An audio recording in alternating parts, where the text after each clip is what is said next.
Yan, check tayo ng ako po ay delikado. Ito po, ang ganda nito. Wow! Dami nagliliparan. Yan po ang pinagkukunan ng honey. Ang tawag dito, pisukan.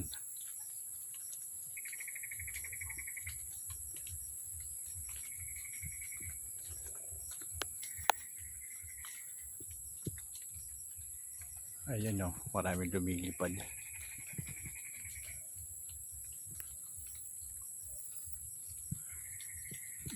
Ang ganito pong pinagkukunan ni wild honey ay wild bee ay kapag halimbawa kapag dyan siya natagalan or yung naubos na yung kanyang honey, pag umalis sila diyan ay muli silang bumabalik, hindi man dyan sa lugar na iyan ay dito sa kalapit.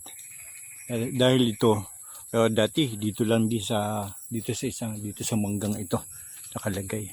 Ngayon naman nandun.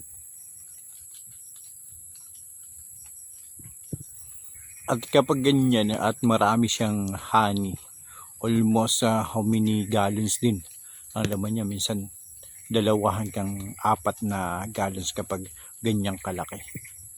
Subukan ko pa rin lumapit ng konti, pero ito delikado dahil ito tawag dito,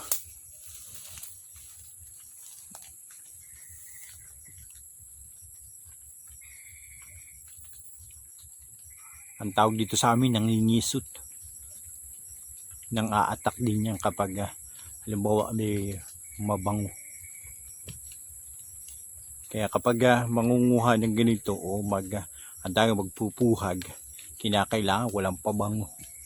Tapos ito ang isa sa ginagawa dito, halimbawa dito nilalagyan ng mga pampausok, yung bunot ng nyug or ang tawag dito yung dahon ng nyug o palapa, mayroong tuyo at saka sariwa, tapos nilalagay dyan sa tapat para umusok.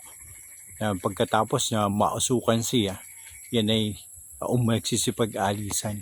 Kapag umalis na yung mga baby nila, yung pinakamaliliit nila na iiwan, tapos yung bahay.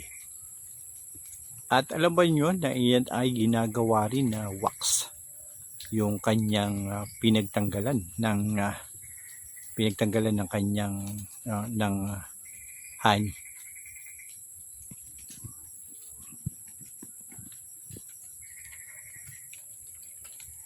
Ito delikado, pero may mga iba't ibang teknik din ang pagkuha nito.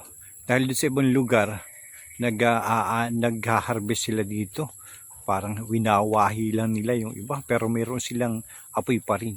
Like Bulacan, no, ako'y makasama ng mga katutubong dumagat doon. Yun naman, iba naman yun kaysa dito. Pero yun ang ginagawa nila, hinihipan lang nila na mayroong sigarilyo lang. At may nakasama diyan ang ganyan.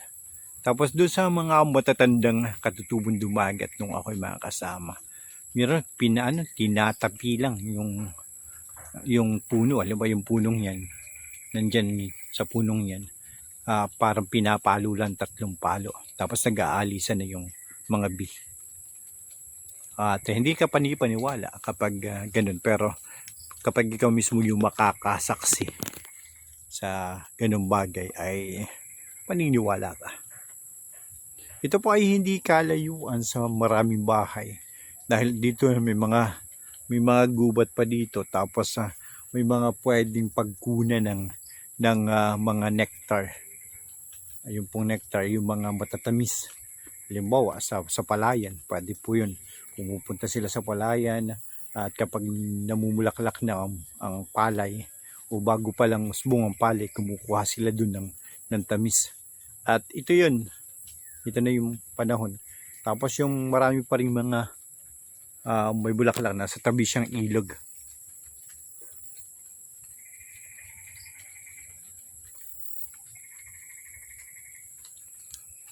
At syempre, yan, punta muna ako sa bibisitahin ko yung baboy ng ate ko.